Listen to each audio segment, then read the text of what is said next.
So welcome back to the another video. In this video, we're going to discuss about stress strain curve. So hello everyone, this is Gaurav. I hope you all are doing well.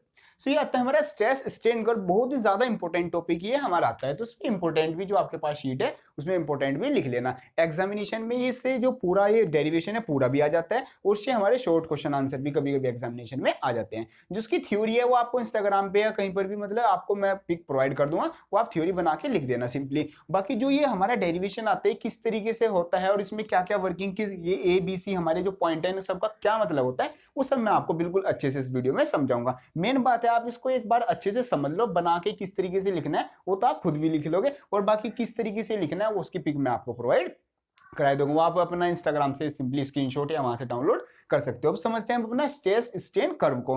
अब जैसे हमारे पास ये curve आता है, इसमें हमारे पास एक x axis है, एक हमारे पास वाई एक्सिस है। एक्स एक्सिस पर लिया हुआ है हमने अपना स्ट्रेन और वाई एक्सिस पर लिया हुआ है हमने अपना स्ट्रेस। अब यहाँ पर हमारे पास कोई इलास्टिक ऑब्जेक्ट है, उसके मतलब उसमें हमने कुछ चेंजेस किए, उस पर स्ट्रेस लगाया, उसमें हमारा कोई स्ट्रेन आया, उसके बिहाफ पर हमने एक ग्राफ को क्या है ड्रॉ किया हुआ है। मीन्स उसके जो भी इसमें चेंजेस आए उसके चेंजेस के अकॉर्डिंग यहाँ पर एक ग्राफ हमने प्लॉट किया हुआ है। अब हम यहाँ पर देखने वाले कि किस पॉइंट पर वो जो हमारा इलास्टिक ऑब्जेक्ट है वो किस तरीके का बिहेवियर शो कर रहा है। तो जैसे सबसे पहला पॉइंट ये हमारा पॉइंट है ओ। तो सबसे पहले बात करते हैं हम ओ से ए पॉइंट तक। जैसे ओ से ए पॉइंट तक आप देख रहे होंगे कि ये क्या है, बिल्कुल स्ट्रेट लाइन आ रही है। स्ट्रेट लाइन मतलब यहाँ पर क्या यूनिफॉर्मली काम हो रहा है। ओ से ए पॉइंट का मतलब है हुक्स लॉ। मीन्स यहाँ पर क्या जो हुक्स लॉ है वो वैलिड है।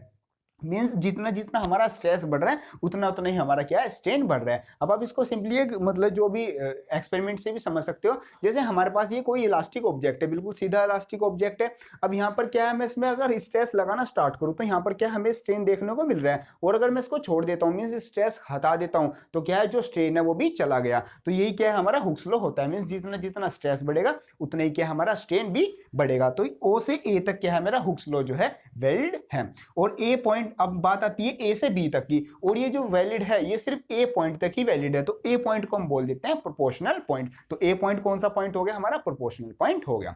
नेक्स्ट बात आती है ए से बी तक की। तो ए से बी तक आता है नॉट लीनियर। मींस यहां पर जो स्ट्रेस है वो प्रोपोर्शनल है स्ट्रेन के, लेकिन यहाँ पर काम जो हो रहा है मीन्स जो चेंजेस हो रहे हैं वो नॉन लीनियर नहीं हो रहे हैं। मीन्स कैसे, जैसे जैसे मैं स्ट्रेस लगा रहा हूँ तो स्ट्रेन भी आ रहा है लेकिन नॉन लीनियर आ रहा है। कैसे, जैसे पहले तो बिल्कुल यूनिफॉर्मली बढ़ रहा था, अब यूनिफॉर्मली नहीं बढ़ रहा है। अब हल्का सा मतलब जो है हमारा स्ट्रेस कम भी लगाया, स्ट्रेन हमारा ऑटोमेटिकली ज्यादा आ गया। कुछ इस तरीके की वर्किंग हमारे ए टू बी हो रही है। अब बात आती है बी टू सी की। अब जैसे ए से बी तक गई, जो बी पॉइंट है बी पॉइंट तक हमने मतलब स्ट्रेन लगा रहे हैं, वो वापिस अपनी शेप में आ रहा है। लेकिन बी पॉइंट के बाद क्या है, अगर हम हमने स्ट्रेस लगाया हटा दिया अपनी ओरिजिनल शेप में आ गए। लेकिन बी पॉइंट पर क्या है, वो बी पॉइंट पर क्या है हमने स्ट्रेस लगाया हटा दिया, लेकिन वहां पर जो देखो इसकी शेप क्या है बिगड़ चुकी है। मींस बी पॉइंट पर क्या है उसकी शेप बिगड़ चुकी है। अब हम स्ट्रेस लगाएं या न लगाएं वो अपनी ओरिजिनल शेप में नहीं आ रहा है। तो बी पॉइंट को हम बोल देते हैं elastic limit. Means B point तक ही वो क्या है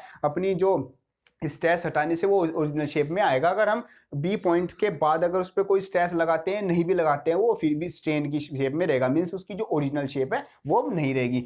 ये होता है हमारा बी पॉइंट। अब बात आती है बी टू सी पॉइंट की। बी टू सी पॉइंट क्या है, परमानेंटली डिफॉर्म। मीन्स हमने स्ट्रेस लगाया, वहां पर कुछ स्ट्रेन आया, हमने स्ट्रेस हटा दिया, वहां पर वापस से उसने ओरिजिनल शेप ले ली। लेकिन बी से आगे पॉइंट तक, बी से सी पॉइंट तक क्या हो रहा है, हम स्ट्रेस लगा रहे हैं, हमने हटाया, लेकिन क्या है देखो अपनी ओरिजिनल शेप में नहीं आया। ये बात हो रही है हमारी बी से सी पॉइंट तक। मीन्स परमानेंटली डिफॉर्म ये चीज हो चुकी है। अब बात आती है सी से डी पॉइंट तक की। सी से डी पॉइंट तक ये क्या शो करेगा, ये शो करेगा plastic behaviour. Plastic behaviour in the sense कि हम स्ट्रेस लगा रहे हैं या नहीं भी लगा रहे हैं, ये ऑब्जेक्ट है परमानेंटली डिफॉर्म हो चुका है। और अगर हम इस पर और ज्यादा स्ट्रेस लगाएंगे तो ये ऑब्जेक्ट क्या है टूट जाएगा। और जो जिस पॉइंट पर ये टूटेगा उस पॉइंट को हम बोलते हैं अपना फ्रैक्चर पॉइंट, जो कि पॉइंट आया है डी पॉइंट। अब आपको यहाँ पर देख स्टार्टिंग से देखते हैं एक बार, ओ से ए तक गया मतलब यूनिफॉर्मली चला, फिर ए से बी तक थोड़ा नॉन लीनियर चला, लेकिन मतलब स्ट्रेस बढ़ाने से स्ट्रेन हो रहा है और हटाने से ओरिजिनल शेप में आ रहा है ए से बी तक। लेकिन बी टू सी क्या हो रहा है, बी टू सी स्ट्रेस लगाए या ना लगाए फिर भी उसकी ओरिजिनल शेप नहीं आ रही। फिर सी टू डी ये थोड़ा सा ऊपर बढ़ा फिर एकदम नीचे आया। मीन्स एक बार इसमें बहुत ज्यादा जान लगानी पड़ेगी तब जाके ये टूटेगा। तो एक बार हमने बहुत ज्यादा जान लगाई फिर जाके ये एकदम टूट गया, फिर तो बिल्कुल ये मतलब खत्म हो जाएगा। तो कुछ इस तरीके का हमारा इलास्टिक ऑब्जेक्ट का जो है ग्राफ ये प्लॉट हो रहा है।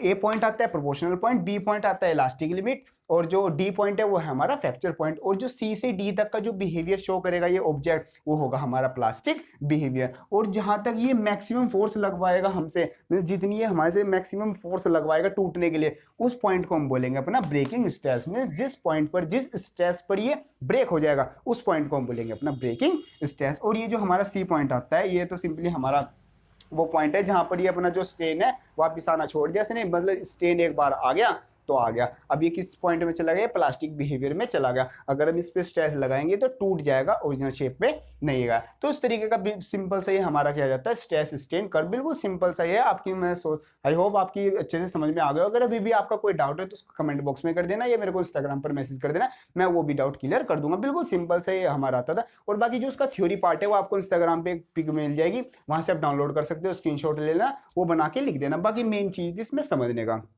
तो हमारा आ गया स्ट्रेस स्ट्रेन कर्व, एग्जामिनेशन के लिए भी इंपॉर्टेंट होता है। तो वीडियो हेल्पफुल लगे तो उसको लाइक जरूर करना और ज्यादा चैनल को सब्सक्राइब जरूर कर लेना। मिलते हैं अपनी नेक्स्ट वीडियो, तब तक के लिए थैंक यू।